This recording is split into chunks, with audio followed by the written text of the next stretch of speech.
Well, Big D's on Zoom today. You know what that means? You might have to zoom in a little closer to me before I bring in Todd. Please subscribe, like, and share Spunky Trucks and Sports YouTube page. See my content, whether it be football, baseball, basketball, whatever sport. Check out the Big D podcast. Where usually I'm the sports guru, but we're gonna do things a little differently today.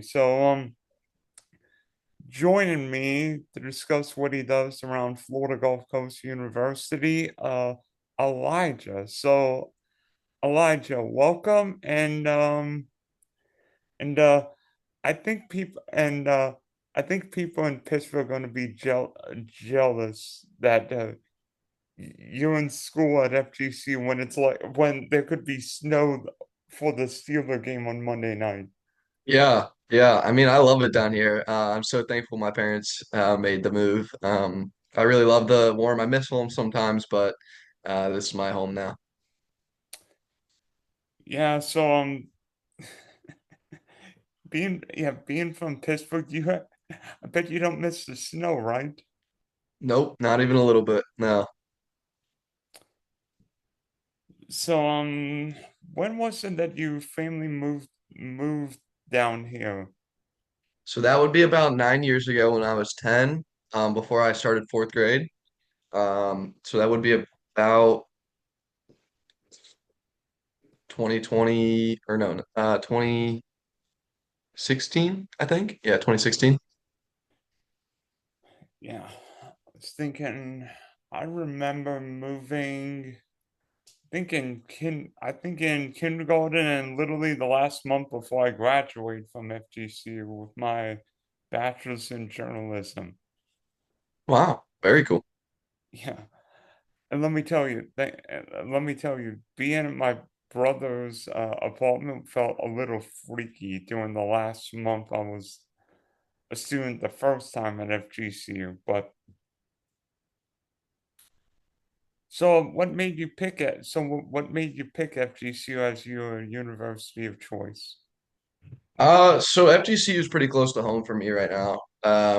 So it allowed me to transition into college without, going super far away and like taking all those risks. So it gives me that nice balance between the new college freedoms and still having my family nearby to support me. Yeah, same here. Same here. I mean, part of the dorm-like experience, but everything I keep hearing, I'm like, I don't want to be a part of those fraternities, sororities. I'm like, I'm better off being the party pooper at home. Yeah, I mean it's not everybody's thing, and that's okay.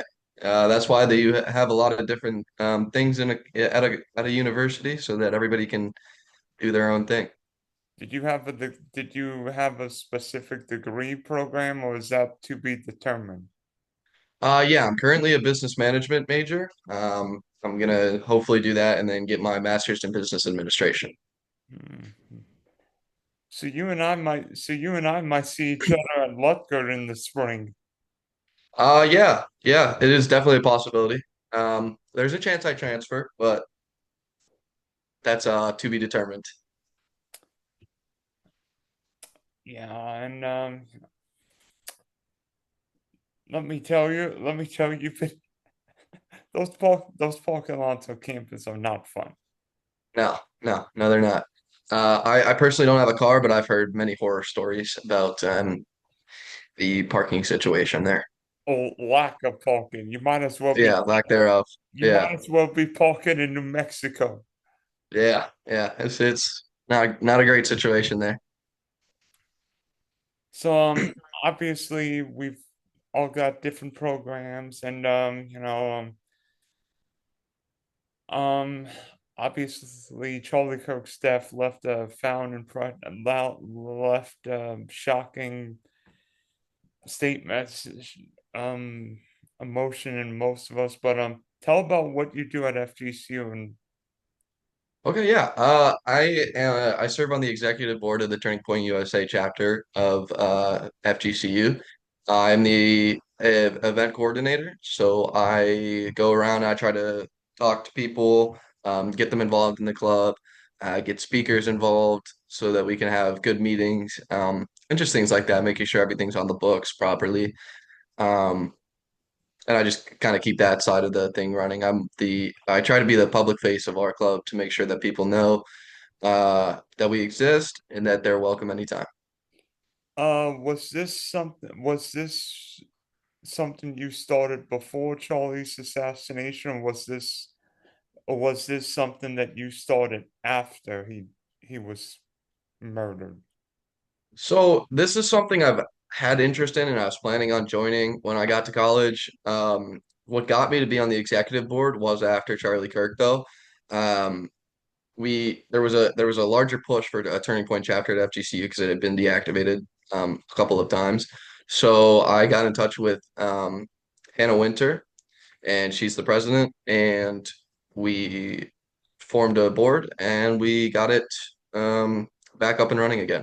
So most of that effort came from after the assassination for sure. Yeah, and let me tell you, after when Charlie shot, I was in there soon one. I'm like, what the? I was like, and I literally was having tears in my eyes for days afterward. And then the next day we flew to Illinois on 9/11. I'm like, that didn't put me in a good mood either. No, I'm sure it didn't. That would be a stressful time. Yeah. So I remember hearing about, I think there was like a candlelight vigil that FGC was going to have. I think even in the Cohen Center, and you ended up doing it at the Estero Community Park. Is that correct? Yeah, so the original plan for that visual was to have it in the North Lake Beach area. It was supposed to just be for some students. But once we moved it to the Estero Community Park, we were able to open it to the public. And our estimates were about 500 people were there, along with a large police presence. We also had a lot of people from the community come out and help us in all sorts of different ways, and we really appreciated the support. So this was your decision moving it, not FGCU kicking you out. So FGCU did kick us out, but we have since had several meetings with President Timur, and it was mostly a communication issue. We weren't able to effectively communicate what we wanted, and they weren't able to effectively communicate what they wanted. Um, so in the end, it just kind of got into a back and forth, um, he said, she said match, and it just kind of worked out that it ended up at Estero after this disagreement. And it actually worked out a little bit better this way because we were able to open it to the community and not just students of FGCU. Yeah, and that way you could have a bigger event instead of having, a very small, whether it be at a fraternity, sorority, or some combination. Yeah, for that we weren't gonna involve Greek life. That's not really, they don't really involve themselves in the same realm, politics or anything like that. So it was gonna be down in the North Lake Beach, not affiliated with any Greek life or anything like that.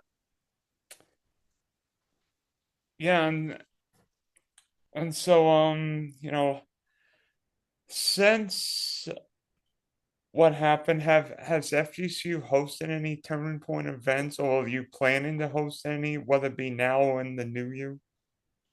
Yeah, so we've had two meetings so far. We've had a couple of tabling events. So our presence is coming back to campus. This next upcoming semester, we're looking to really push our presence farther into campus. Not really push it upon people, but just inform people that we're there more so. We do have a couple of speakers planned. We're still trying to get exact dates and exact names. So that's all kind of a work in progress. We do have tablings and meetings planned as well, so we're just going to try to ramp it up this next semester since we've kind of got a grasp of what we need to do. Yeah, and I'm guessing those dates are TBD, correct? Yes, most of them are TBD. Yeah. Okay, so you know, does um, what did your parents think when you were going to be part of the turning point at FGCU? They were really proud. Unfortunately, during the vigil, my dad was working. He was very upset about that, but my mom was able to make it. My siblings were there.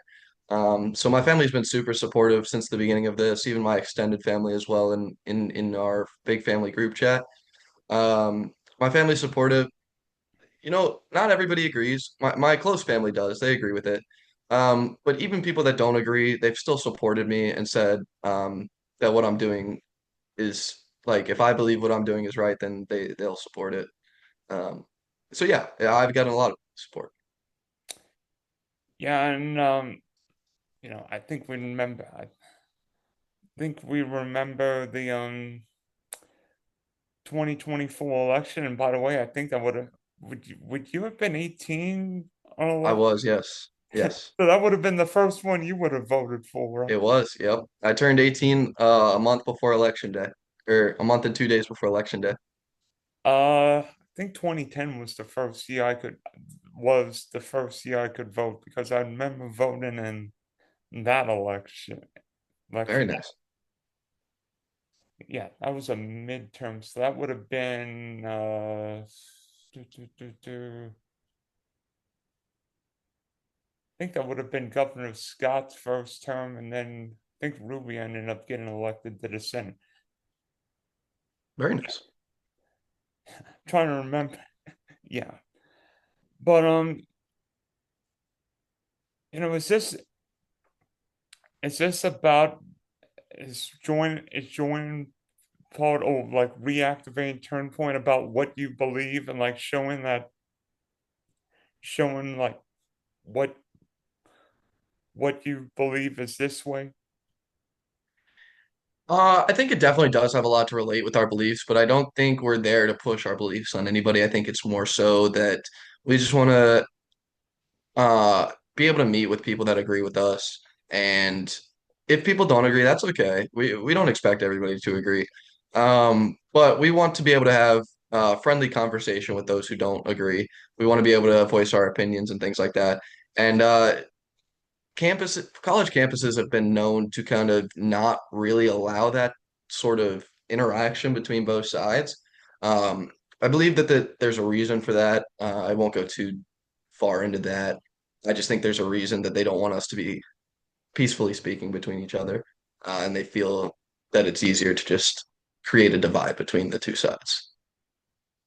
Yeah, and also don't want any events happen. Thinking back to Kent State 1970, that was a different issue involving the war, Vietnam War, but still, Yeah, yeah. So I mean, colleges have a track record of trying to silence voices, no matter what side they are. And it just so happens at FGCU, the turning point viewpoint has been more silenced than other views. So we're trying to bring it back to campus, get our views out there, and tell people that we're just trying to look for friendly interaction. We don't want anything too serious. why do you think FGCU's been more silent about turning points until the last 3 or 4 months? They've been silent about it because they don't want it there.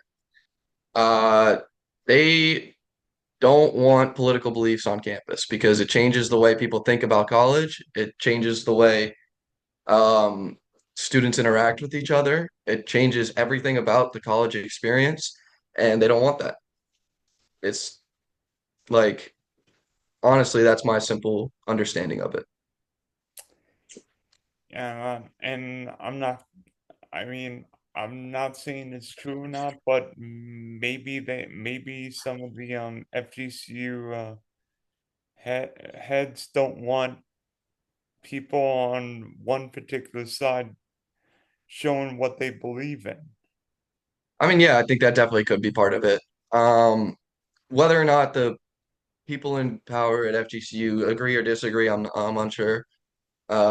But yeah, I think overall they just would prefer politics to stay off campus. And I think it's something that's important to be on campus because as we're all young adults, this is something that it's our duty to vote. It's our duty to be informed about politics.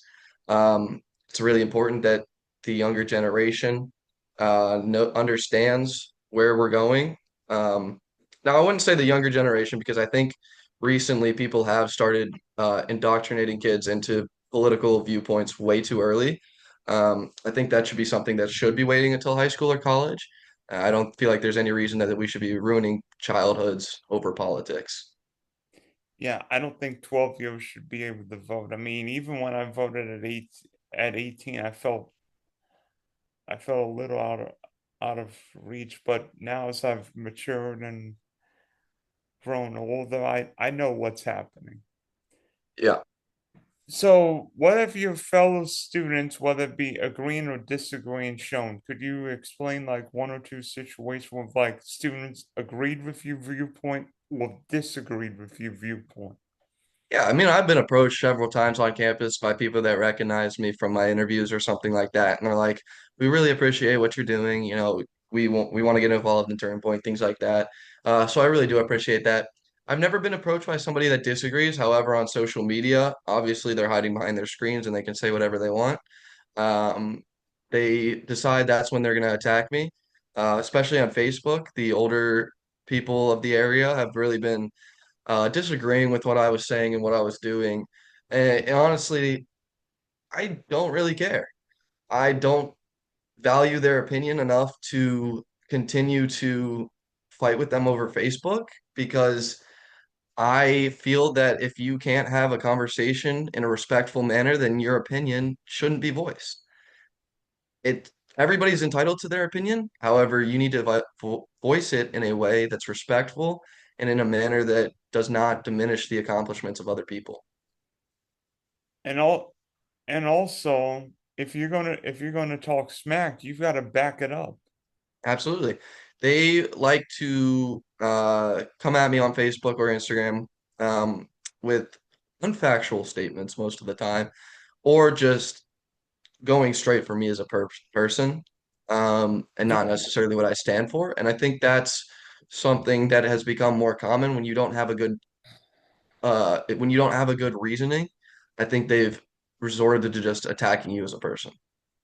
You have an example of, I mean, you don't have to go into great specifics, but somebody trashing your statements of saying Elijah's this, and this when you really, Well, yeah, I mean, you can go look at the original Facebook post from FGCU regarding my vigil, and under it, you'll just see hundreds of comments. Some are in support, some are not. Some people will say this is disgusting and he should be kicked out of FGCU. Others will say this is amazing and I'm glad FGCU is finally getting what's been coming. And then others will just, they'll just provide information that they feel is right and why I'm wrong. And that's understandable. You can do that, but I'm respectfully, if you're going to do that, I'm going to respond and I'm going to disagree. Um, but I'm going to do it in a respectful manner, as I believe you should be doing. yeah, and I think in a way, what's happening with social media now is that we could just be on our iPads or iPhones nowadays and just think, oh, this person believes this way, we don't agree with him, but we don't have to say, or maybe we do agree, but we're not going to let him know about it. It's like I feel like we're going to a dangerous place where like there's more political discontent, whether people on the left and people on the right, and everyone should be able to say whether you agree or not with what Tyler and I say. There should be a place and time where some of us should speak our views, whether we're pro something, whether we're against something. Yeah, I mean, absolutely. As my dad always said, uh, you know, opinions are important, but they need to be respectful. And I think voicing an opinion is important, but there's a time and a place for everything. If you're going to come at me on social media at midnight, there's nothing we can do about it. I don't feel like arguing with you at in the middle of the night on social media. If you want to come have a conversation with me in class or after class, absolutely. That's a great time to have that conversation. If you want to come up to me while I'm walking to class and walk with me and talk to me, Absolutely. But I'm not going to argue with you on social media or over the phone over something that is just going to waste my time and make everybody angry. It's honestly, that's where I think politics has gone so far from our founding fathers' wishes. And I think that's exactly why they said that the two-party system would never work in America. Yeah, and and in a way, right now, it seems like it's like no matter what's happening right now, nothing's being done about it. Yeah, yeah, I think that's why both sides are unhappy. Nothing's happening.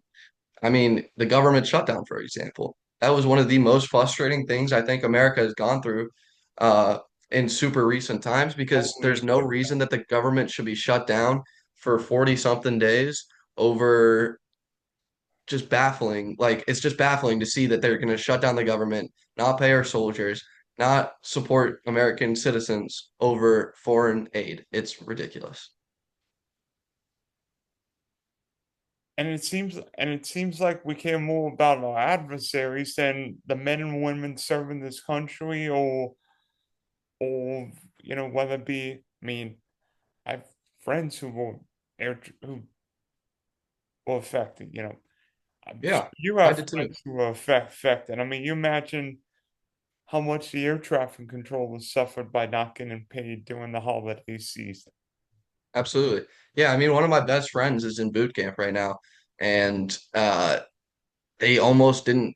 They made them drive from South Florida to Georgia because the government was shut down and they couldn't book tickets to fly them there. So they are, because the government was shut down, they're treating our men and women of our service industries as second-class citizens, and I think that's not okay. Our men and women of our service industries need to be our foremost, they need to be at the top of our priority list every single time. And the fact that they're not is why America is not going to do well in the future. Thank goodness that Pete Hegseth's the Secretary of War and not the previous administration, but I'll just leave it at that. Yes. That, by the way, um, where do you see Turning Point at FGCU in the future? Oh, I think if we keep going down the path we're going, and FGCU continues to grow, I think this could become one of the biggest chapters Turning Point has. And I hope that they do that because the framework that we've laid out this time, I think, is a viable way to grow a club. The Constitution that we wrote this time is better than it's been. It is stronger than it's been, and I think it's going to allow Turning Point at FGCU to reach numbers that it's never seen before. Do you know how many Turning Point members you have at FGCU now? I think currently we have 150 Eagle Link members, but we do have almost 250 in our group me. So it just kind of depends on the event, who's there, what happens. But yeah, we're usually averaging 70 people at our meetings, I think. And we're gonna try to bring some bigger speakers and things like that and see if we can get a big draw out a bigger crowd, and we're going to work on marketing ourselves better this semester, so that we can kind of get the word out there and actually get people um, interested in the club. You don't have to go into great detail, but like, do you have goals of who you want speaking on campus? Yeah, so our regional manager, his name is Jorge. He's going to come tell his story about how he fled from, I believe, Venezuela. Um, he fled from a country in terror, um, and he's going to tell his story about that. We're currently working on trying to get Byron Donalds as well as Madison Cawthorn. Yeah, potentially. Yeah, potentially the next governor of Florida, and then Madison Cawthorn, the former representative in, I think it was North Carolina. Was he North He's cur- Carolina? I'm not sure, but I know he's running for Congress, for Florida Congress right now. Okay, Florida, excuse me, thank you. Yes. And and then of course Byron Donalds, who's the representative here and might become governor this time in 26. Yes.